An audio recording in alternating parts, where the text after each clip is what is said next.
One of the most important aspects of your presentation, but also one of the most overlooked, is financing. It's easy to see why. Quite simply, salespeople are often reluctant to ask personal questions of customers. And customers are, of course, reluctant to give such information to someone who they've just recently met. Most salespeople think mortgage qualification should be a way to eliminate buyers. Gee, I worked all these hours for these customers only to find out they couldn't qualify for a simple pair of shoes. But if your thinking comes across that way, this will be a major turnoff for your customers. While some people quite simply are not able to afford a home, a much greater number, are often on the borderline and frankly need your time and assistance to becoming homeowners. Okay? Approach the subject delicately, but in a way designed to help the prospect through the process, as opposed to simply excluding them. The solution most salespeople, I find, take when dealing with financing is to say something like this: have you been pre-qualified for a mortgage? This is better than avoiding the entire subject, but it's a poor way to begin the financing discussion. Besides, this question probably won't get you very far. Consider that we did an actual analysis of customers who answered this question.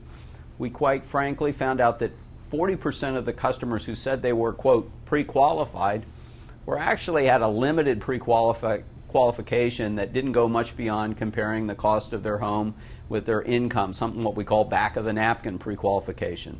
Another 20% of the people who said they had been pre-qualified actually weren't at all, but didn't want to answer the question. Okay?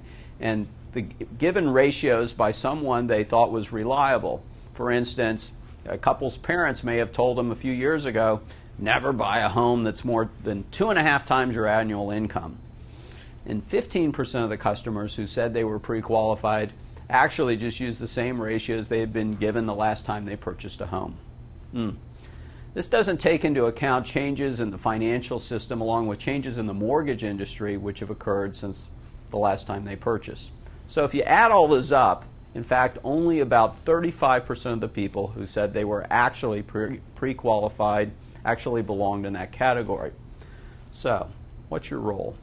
Your role is not to cater to only that's 35% of the people who are walking in your door, but instead to help all 100% of your prospects become homeowners.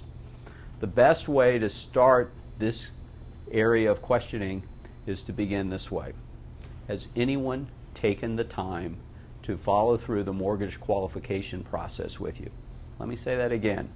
Has anyone taken the time to go through the mortgage qualification process with you? See, this softens up the entire conversation. Next, try saying something like this.